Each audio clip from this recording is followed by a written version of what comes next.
I will forever remember those words that he said to me.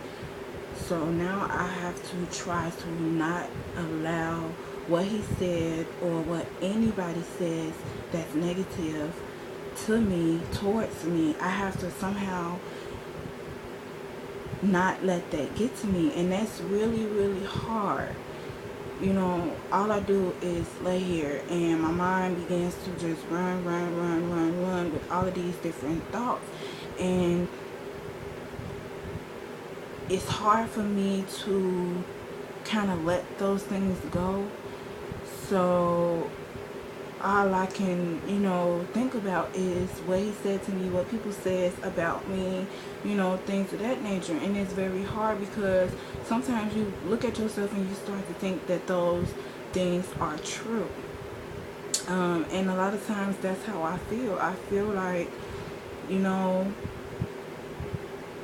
there's some truth to it. And I shouldn't have to feel like that. I shouldn't have to prove that I'm in a shape where I can't work. I shouldn't have to prove that this disease is, tearing me down physically, mentally, emotionally. I shouldn't have to constantly prove to people that I'm pretty much sick.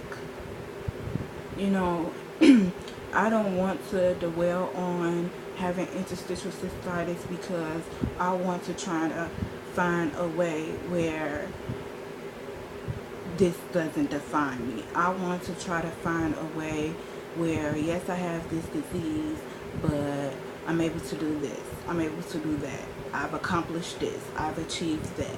This has been successful. I've succeeded in this. I want to get to that point where I can say all of those things. But right now, it's a work in progress situation. It's a trial and error situation. It's a, keep going, keep moving, no matter how many times you get knocked down situation. That's what it is, because a lot of times we are knocked down. The treatments aren't working, these pills aren't working, they're giving us all of these side effects that are making things worse.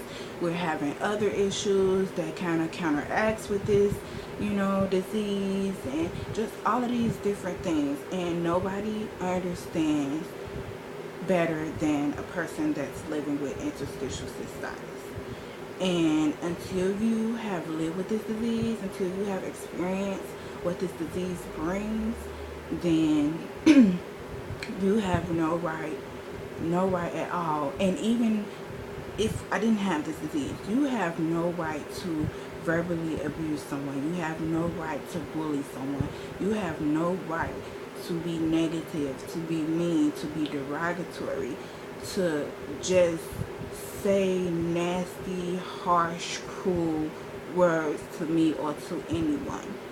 Nobody deserves that kind of treatment. I don't deserve it. You don't deserve it. So it's just unacceptable, and I will not allow this, to happen.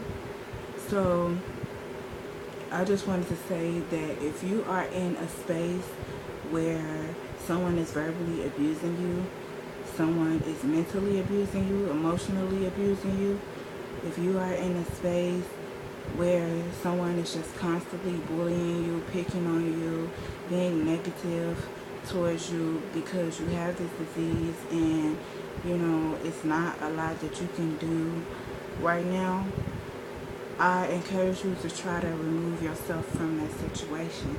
And if it's your family members, someone in your household, I encourage you to bring it up, to let them know that what you're doing, what you're saying is hurting me. And if you are in a situation where you saying that to them doesn't affect them in any kind of way, where they're like, I apologize, I didn't know, or, them being remorseful, I ask that you do what you can do to not let those words get to you. Don't get to a point where you feel suicide is the answer. Don't get to a point where you feel like isolating yourself is the answer. Don't get to a point where you're deep in depression and you just don't see no way out. Don't get to a point where you're self-harming yourself, where you're physically harming yourself or mentally harming yourself or emotionally beating yourself up. Don't get to a point where you allow those mean words from someone else tear you down. And I'm not saying that it's an easy task, because I'm still trying to master this myself, but it's possible. You don't have to accept this kind of treatment from anyone, you know. So I encourage you to just have a higher opinion of yourself. Think more of yourself than someone else do.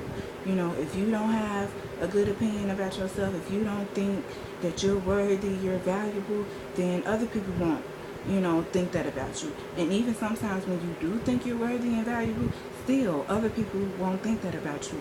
But when you know your worth, you know your value, you have a higher opinion of yourself, then you won't allow people to treat you any kind of way.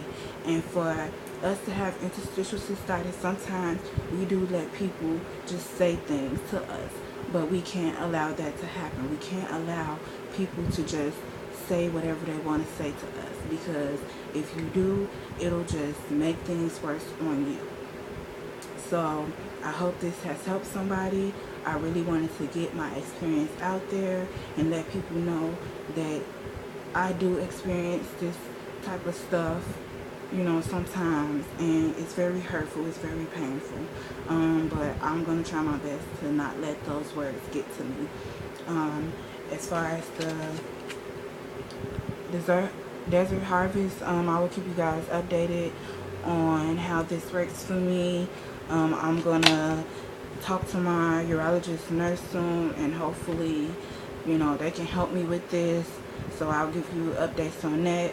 The Lyrica is still not working. I'm going into my 3rd week, and all it's doing is increasing my appetite, making me very, very hungry. So in the upcoming weeks, if I'm still not seeing any progress, then I'm going to dump that, and I'm going to try the Neurontin, or also known as gabapentin.